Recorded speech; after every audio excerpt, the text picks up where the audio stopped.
K2SS with KB2X. Yeah, blocking. Sorry. That's no problem. We got you already in full profile.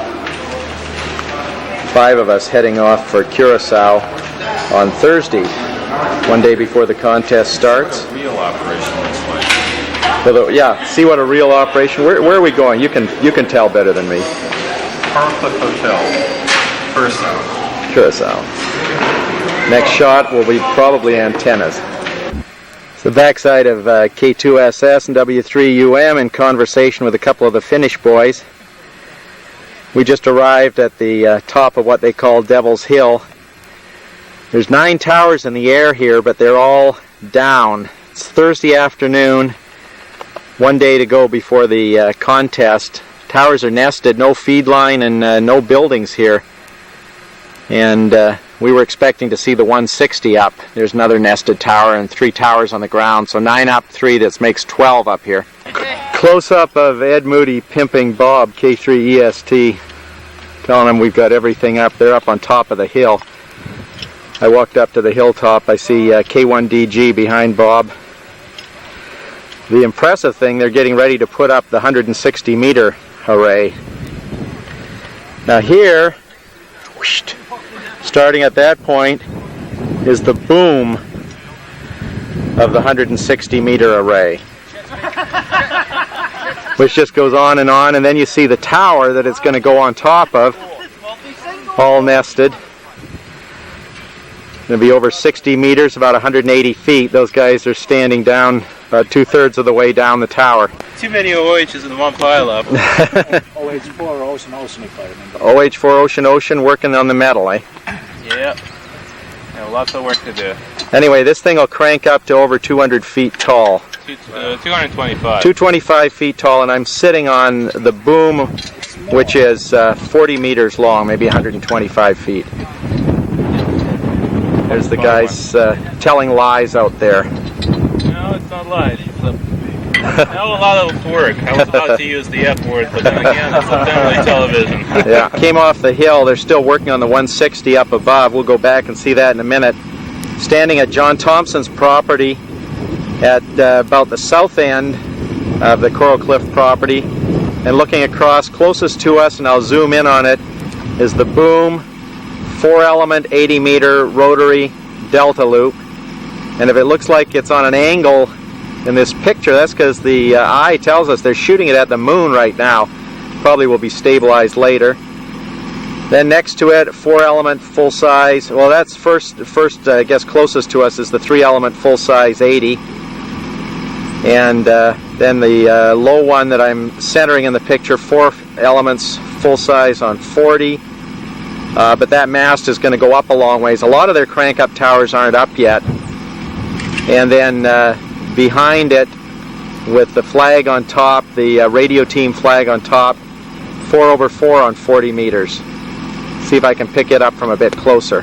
P2XZ with some comments on what's above his head. What's up there? This is a 4-element 75-meter delta loop array. Looks to be about 125 or 30 feet. Well, at the very least. Well, this guy. The boom is that long. No. Anyway, rotates with the movement of the buckets.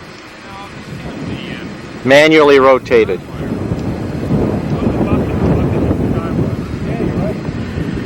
W3UM and K2SS, we're trying to analyze how they rotate that thing out in the middle of a well-plowed field at the bottom of the rotatable 4-element 80-meter. We're about a mile, no, half a mile from the place I was showing a minute ago. There's the 40-meter, but not up. Look at there's buckets all over the place. Yeah, but these are guy wires here. And panning over to the 40s that I showed you before. I'll go in underneath. You need 12 people to rotate this system. There's the radio team 40-meter array, which is extremely impressive on the air. They had N3ED headed out to the bottom of the other 80-meter rotary. That other one, which we had a picture of last year, Good, it moves, dude. just waving in the breeze, all built out of tower section. Bill's impressed with the way even this light wind is whipping it around. But there you have a full-size 80-meter rotary. And one day before the contest, no feed line on it yet, which probably doesn't concern them, but it would concern me. Well, we came to their multiplier station, didn't find any fins. They must be all working up on top of the hill. So I guess we'll go back and see them. Only one IC 735 and a Ten-Tech Titan on the table. Even their rope is better than ours. Yeah. Jack's voice. Hey, Jack! Oh, someone heard Jack. Who cares? Where is he? Where is he? Right there on the Right ridge. up on the ridge. All right. In his Amstel shirt. He's good in the woods! Hey, Thursday afternoon, a truck just pulled in as I was getting out, and guess what's on the back of the truck? Tons of TS950 digital radios.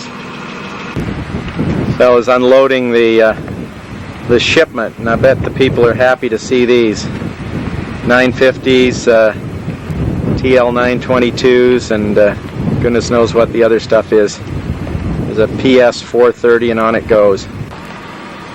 Here's OH2 Echo Sierra greeting the inbound shipment.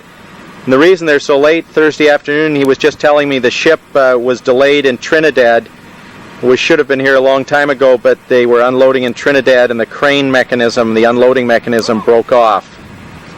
Well, from Murphy at the bottom of the hill, where we were watching the arrival of the material, up at the top, you're looking at the mounting hardware, putting the 40-meter boom on top of the 70-meter crank-up tower.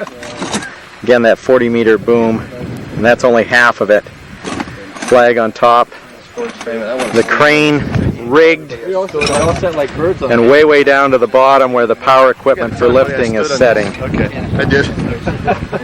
It's OH6XY and RM down at the bottom, sort of the fathers of this whole operation. How do they put the elements on? Someone's going to walk. Hey, hi!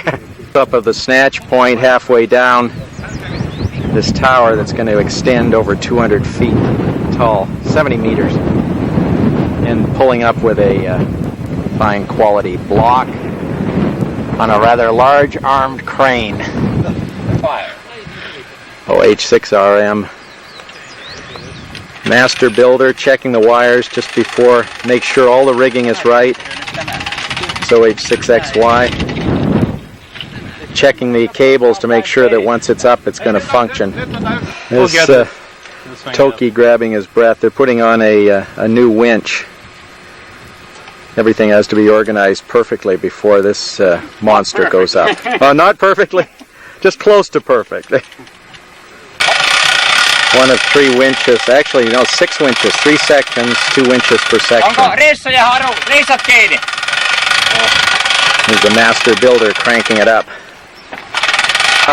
Toki gave the signal, started up the engine, and the crane operator has been instructed to start lifting possibly the biggest array,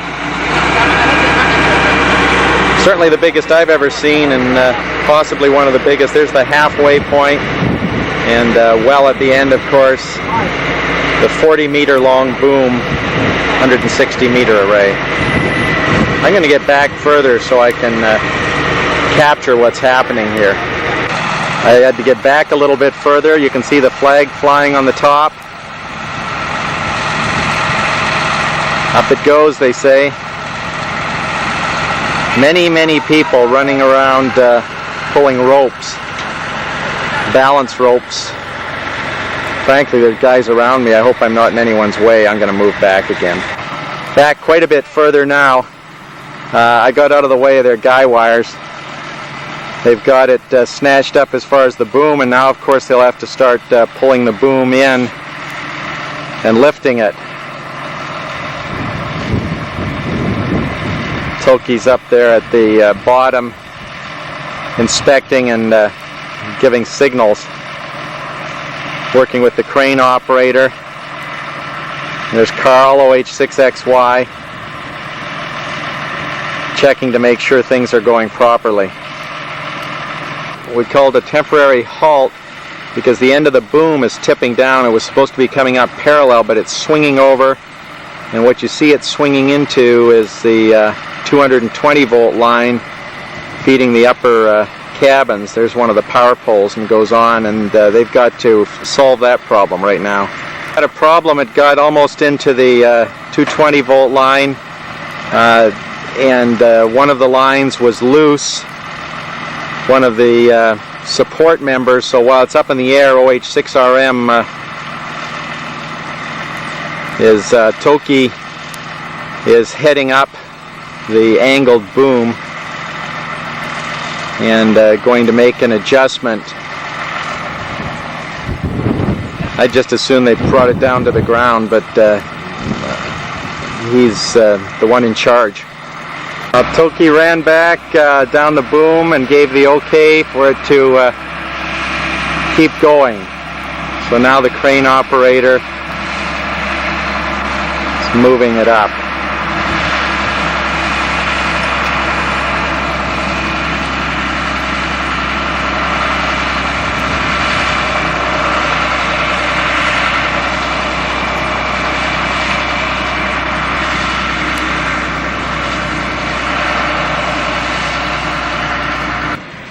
If you didn't hear Bill, he said that whoever was putting it up held it too tight, and right beside the boom to mast clamp to the left, they've bent the boom, this 40-meter long boom, and that's why it halted. I thought they were waiting for me to get back, but it's maybe only to be 3/4 of the way up in the air. Right in next to the mast, it's torqued. OH6RM just went flying past us, muttering something about Mr. Murphy. Sped off, but they've twisted the boom, and he says he can fix it, so it's going to be interesting. Maybe he's going to run up there with welding equipment. Our crew is voting for an Amstel. This looks like a bad news operation. We're going to go down and find Jack. 15-meter boom. Yeah, 15-meter boom. That was a 40-meter boom. Can you imagine that? How'd you get it all off? It's going up. Got rid of me. Yeah, I guess. I guess they decided to go with the kink in the boom. It's heading towards the vertical. Well, you know, we've done it a time or two now. Peter and Jack have been out doing the beverages. Bing, Well, this bing, place bing. is incredible. I wanted to come Unbelievable. out here and look. There's a lot to do. Well, Uncle Jack, tell us what you've been doing today. I got you and Peter in the frame. Get together. We want to see. We'll see the beverage crew. In the beverage field. Does it? Do the beverage fields feel any nicer than Bonaire? Fields are Much just worse. the same as Bonaire. Yeah. At least the same. But I avoided it in Bonaire. I ran coax. Yeah. So this time, no coax to worse. run. Much worse. Any bugs this year, Peter? Beverage No man. bugs. Oh, great. Lots of cacti. Oh, yeah. Well, farewell to our buddies on Curacao. The 160-meter 3-element rotary didn't work out as well as they'd planned. We had to get back to PJ1B on Bonaire and said goodbye to the Finns.